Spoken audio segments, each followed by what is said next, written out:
The Canucks have signed Daniel Sprong to a one-year deal for $975,000. Now, this is a low-risk and high-reward signing for the Canucks. The Canucks offseason has been amazing the way that the Canucks have allocated the money. In my opinion, the Canucks were one of the few teams that did not overpay on the market. And yes, you heard that right. Great job done by Patrick Allvin to find a way to free up $4 million in cap space by trading Ilya Mikheyev. How could you not complain if you're a Canucks fan right now? The forward lines have improved, with Pettersson finding a new winger in Jake Debrusk, who could very well turn into a 30-goal scorer with the Canucks. It was confirmed that Jake Debrusk requested a trade out of Boston 2 times prior to signing with the Canucks. In Vancouver, Debrusk will be playing alongside probably Elias Pettersson for a contract of $5.5 million each year for someone who has proved that they can elevate their game to a higher level in the playoffs is exactly what the Canucks need, especially alongside Elias Pettersson. Jake Debrusk was almost a point per game player in the playoffs this year with 11 points in 13 games. The depth pieces for the Canucks in Danton, Heinen and Kiefer Sherwood add huge value for the Canucks, especially when it comes to the playoffs.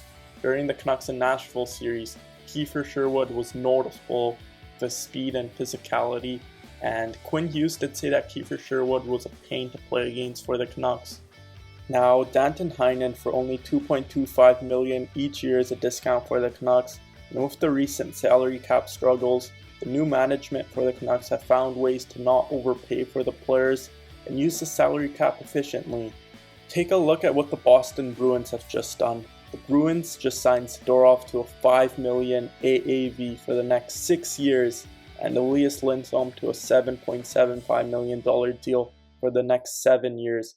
Now, that's a lot of money and a lot of term. For the Canucks management to find difference makers without overpaying is exactly what we need to take that next step, especially since we already have prospects in our system such as Jonathan Lekkerimäki, who won the World Juniors MVP, and Tom Willander, a right-shot defenseman who's projected to be a top 4 defenseman. In the playoffs, Arthur Silos stood on his head and showed the world that he belongs in the National Hockey League. The Canucks have signed Silos to a 2-year deal worth $850,000 this offseason and now have 2 elite goaltenders that have proved that they can win the Canucks games both in the regular season and playoffs. Ladies and gentlemen, now you might be wondering, what about the newest addition, Daniel Sprong? He's fast with his hands and feet, and that's exactly what the Canucks need and want to play. And there have been defensive issues in his game with previous coaches in Washington, Seattle, and Detroit, keeping Sprong away from opposition's top lines, which is a concern. However, with the new system in place that Tocchet has set for the Canucks, I think that someone like Daniel Sprong can learn to adapt, especially since Daniel Sprong has not been given the most of opportunities.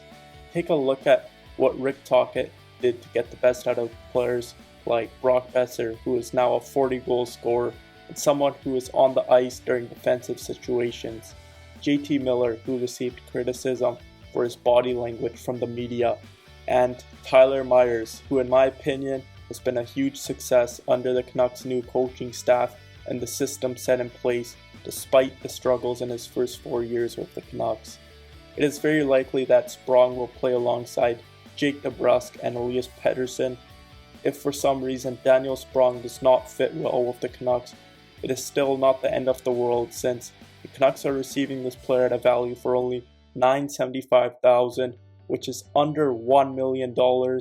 Daniel Sprong only averages 11 to 12 minutes a night for someone who scored 21 goals 2 years ago and 18 goals last season.